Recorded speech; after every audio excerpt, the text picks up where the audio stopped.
Shalom.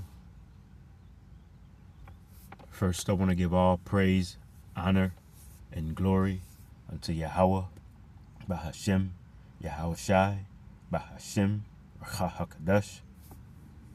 Double honors to the apostles, bishops, and elders of Great Millstone, from whom I learned this truth. Shalom to the 144,000 elect. I am Ayakala. And what is precious to you? What do you consider to be precious?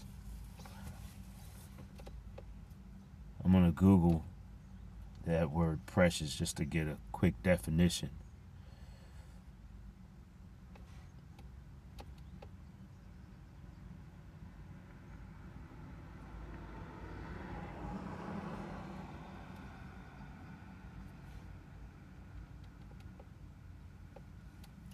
And according to Google, it says precious is an adjective that describes something of great value, worth, or high price.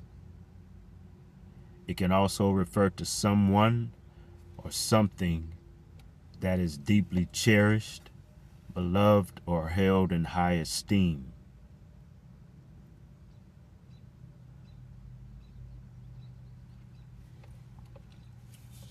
So that's according to Google, what is precious. And we'll get a biblical definition also of that, just going through the blue letter. But first I'm just asking that question, what is precious to you? What do you deem to be precious? That'll probably be the title to this. But I'm going to first go over to Deuteronomy.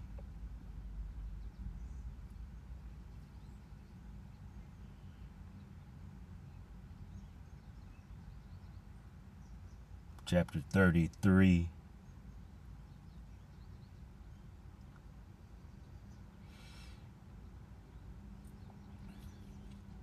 And I'm going to restart at verse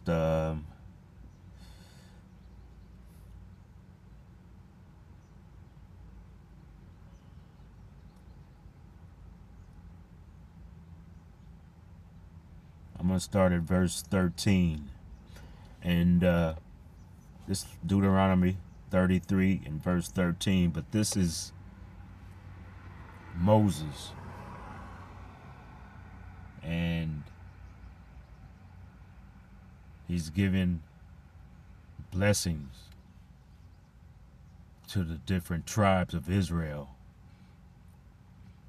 And I'm starting at 13 because this particular blessing that he's given, it'll be to the tribes of Joseph, or the tribes of Manasseh and Ephraim. Those were the sons of Joseph. All right, so Deuteronomy chapter 33 and verse 13, it says, "And of Joseph he said, Blessed the Lord Yahweh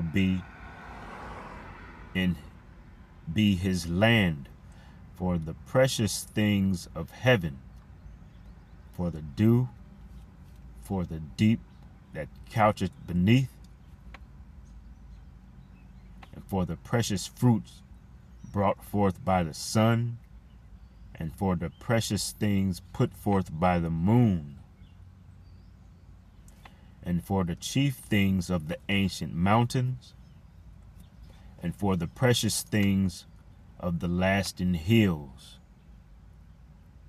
and for the precious things of the earth and fullness thereof, and for the good will of him that dwelt in the bush. Let the blessing come upon the head of Joseph, and upon the top of the head of him that was separated from his brethren." As we know that Joseph was separated from his brothers, being sold. He was he grew up under Pharaoh in Egypt. Verse 17, it says, "His glory is like the firstling of his bullock, and his horns are like the horns of unicorns. With them he shall push the people together to the ends of the earth, and they are the 10,000s of Ephraim and the thousands of Manasseh. So I'm gonna go back up, and like I said before, I was gonna get a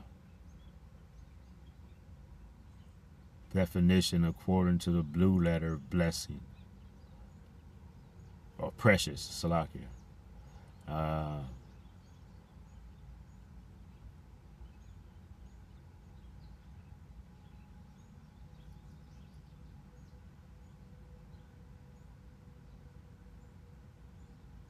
And it is H4022.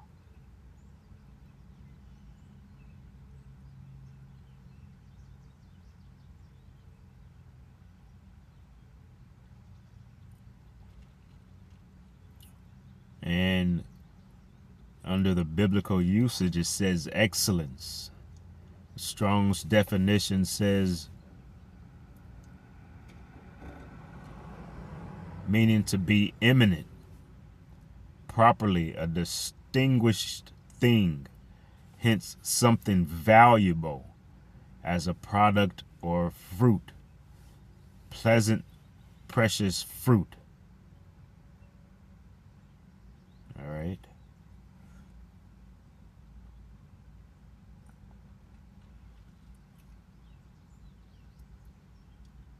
And also the Lord Yahweh, his word, this word that we're reading is precious. I want to go to 1 Samuel.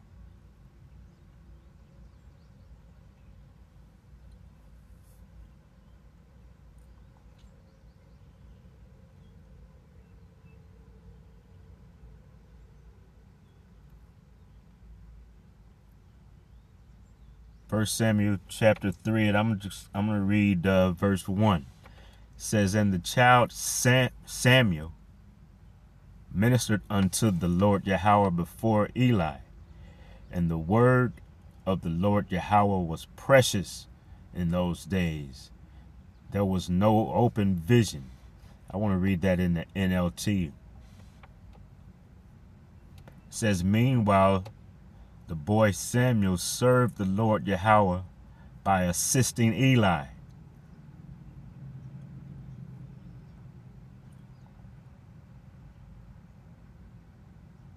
says, now in those days, messages from the Lord Yahweh were very rare, and visions were quite uncommon.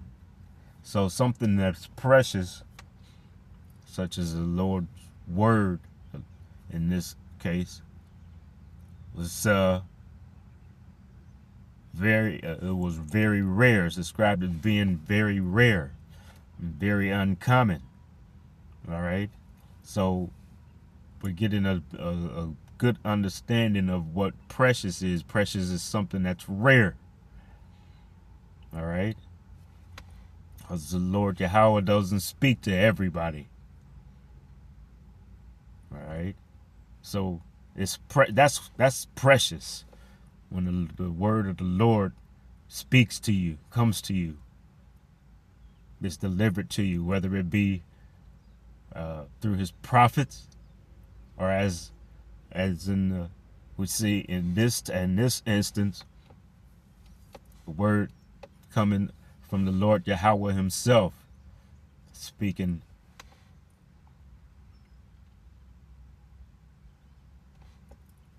to Samuel. And as we looked at the Google definition of precious, it also described other things as being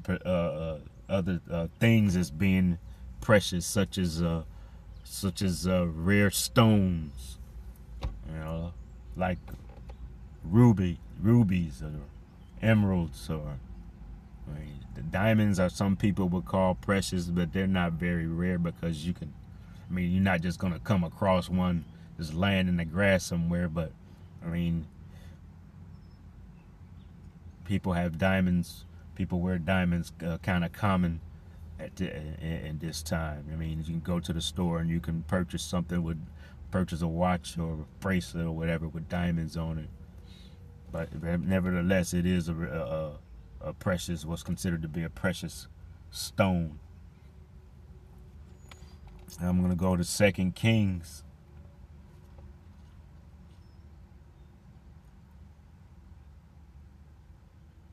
Because it's all what you determine to be what is precious to you. Worldly, if you're very worldly, things like that are very precious to you. Gold's precious to you. Some people might have a vehicle that's very precious to them. You're seeing them waxing it and polish, and keeping it clean and washing it every day. Worldly people do things like that. I'm not saying that there's anything wrong with taking care of something, that you put your money into, but when you get overboard and this just becomes more valuable to you than things that really, really matter, you can put your love and your trust into things rather than things that are really rare. Just as we saw the word of the Lord coming to you, the Lord speaking to you, that's a very rare thing. So like I'm in 2 Kings chapter 20.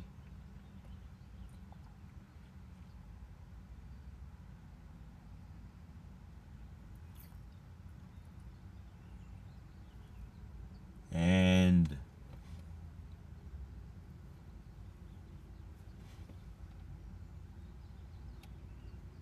I'm going to start at verse 12.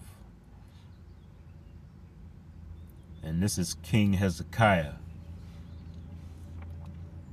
showing some of the people of Babylon his treasures. All right, and the heading here says Hezekiah shows Babylon his treasures. Verse 2 Kings chapter 20 verse 12, it says, at that time Berodach Baladan, the son of Baladan, king of Babylon, sent letters and a present unto Hezekiah, for he had heard that Hezekiah had been sick.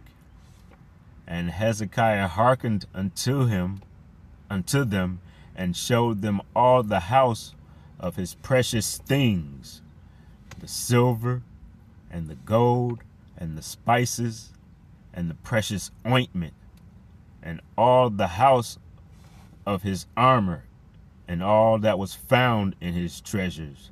There was nothing in his house, nor in all his dominion, that Hezekiah showed them not. So Hezekiah was being very trusting at this point. He was showing them all the treasures that he possessed.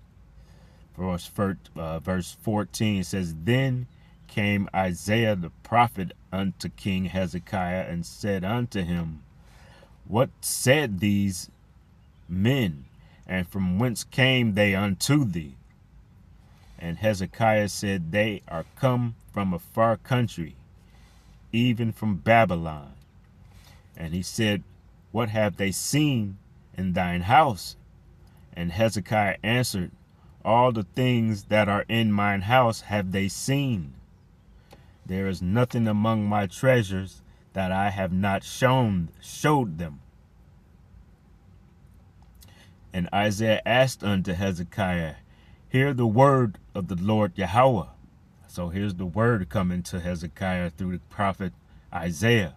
It says, behold, the days come that all that is in thine house, and that which thy fathers have laid up in store unto this day, shall be carried into Babylon. Nothing shall be left, saith the Lord Yahweh. And the sons that shall issue from thee, which thou shalt begot, shall they take away, and they shall be eunuchs in the palace of the king of Babylon. Then said Hezekiah unto Isaiah, Good is the word of the Lord Yahweh, which thou hast spoken. And he said, It is not good. Selah, he said, Is it not good if peace and truth be in my days? So at that word, that the prophetic word of Isaiah, the word of Yahweh coming to King Hezekiah, and even though he was telling him, Isaiah was telling King Hezekiah that all the things that he had shown these men that were in his house, all these precious stones, the gold and the silver, and all the precious things that he had showed him, Isaiah let him know that those things were going to be carried into Babylon, because that's what they were doing. They wanted to see the riches. They wanted to see what King Hezekiah possessed. But Hezekiah kept it all in perspective, because what he knew to be precious and what he thought to be precious was the word of the Lord Yahweh that came from Isaiah, from the prophet Isaiah, telling him that these things would be taken away and been carried into Babylon. And he knew that them being carried into Babylon would bring peace. It would bring peace in the land. And that was what was valuable to the King Hezekiah.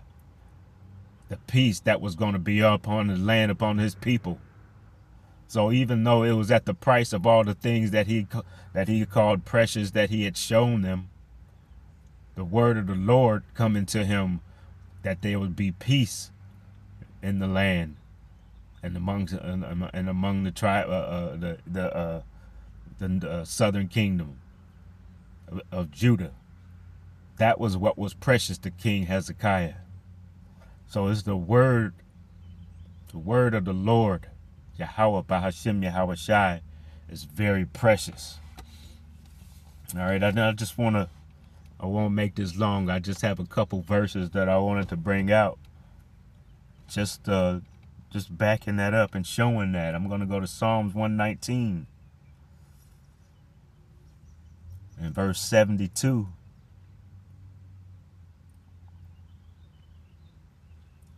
I'm going to read a couple verses in here in Psalms 119.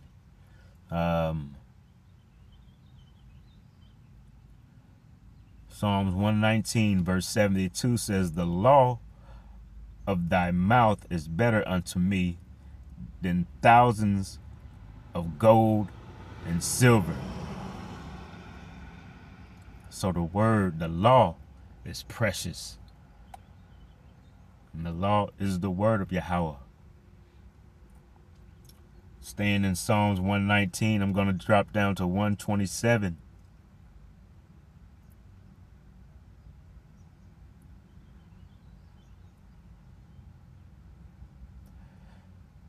It says, Therefore I love thy commandments above gold, yea, above fine gold.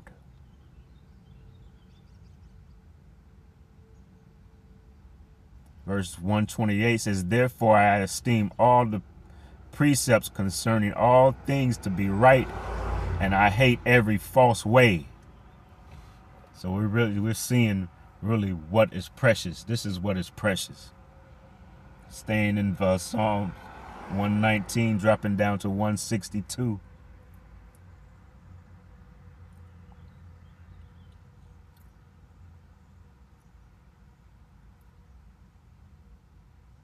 Says, I rejoice at thy word as one that findeth great spoil. In the NLT it says, I rejoice in your word like one who discovers a great treasure. So with all the things that people deem to be precious, the things that people hold so dear, the material things of this world, the word is precious. The Lord, Yahweh, Bahashem Yahweh Shai, his word is what is precious. Is more precious than gold. Is more precious than any stone that can be sold. And with as precious as it is to one who desires and one who wants to learn and wants to follow this truth and wants to follow the word and learn the word and understand it, that is more precious than anything, because with as precious as it is given freely. All right, this word isn't to be sold, because you have some groups out there that will want to sell you, wants to sell you this word, and they're not even coming with a 100% truth. Men of Great Millstone have 100% truth, and these men do not sell this word. It is not to be sold.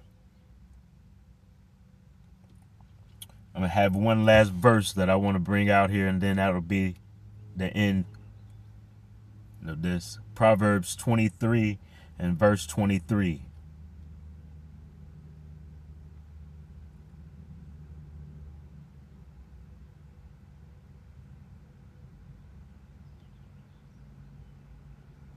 Says, buy the truth and sell it not, also wisdom and instruction and understanding. And in the NLT it says, get the truth and never sell it, also get wisdom, discipline, and good judgment. Those things are precious. They can't be sold. They're not to be sold. All right, but I'm going to leave it there, because I think I made the point. With all the things that some worldly people hold to be precious, the men of the Lord know what's truly precious and what's truly priceless. I'm going to give all praise, honor, and glory unto Yahweh, Bahashem, Yahweh Shai, Bahashem, Rakah HaKadosh. Shalom.